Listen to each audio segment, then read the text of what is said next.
En fait, ça devient un symbole, c'est la ville de Bakhmout, dans l'est du pays. Il y a de violents combats qui opposent depuis plusieurs jours les milices Wagner aux troupes ukrainiennes.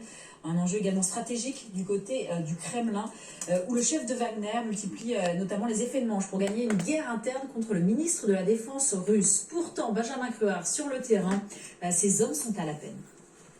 Ça commence, oui. Regardez, Bakhmout, c'est sur la ligne de front, c'est entre Liman et Donetsk. Et Bakhmout, la particularité, c'est que ce sont les mercenaires de Wagner qui, depuis cet été, multiplient les attaques quotidiennement pour essayer de le prendre au prix d'un coup humain terrible.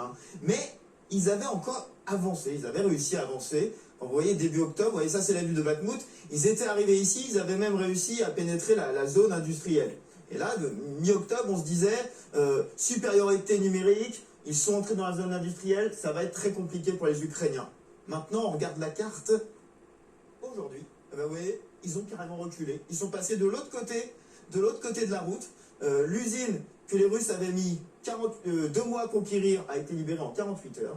Donc c'est un vrai camouflet. Et je peux vous dire que les soldats ukrainiens, malgré leur infériorité numérique, ont le moral, on les écoute.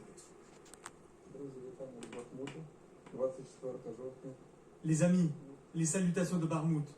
Le 24 octobre, Bakhmout est à nous. Bakhmout résiste. Il n'y a pas d'orques ici.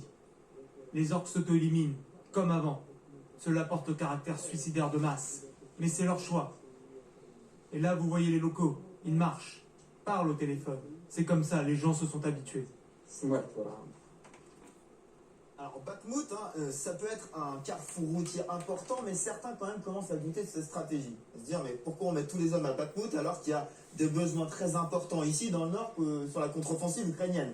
Sauf que Bakhmout, c'est pas qu'un enjeu stratégique, c'est aussi un enjeu politique. Je vous disais, c'est Wagner qui est à la manœuvre.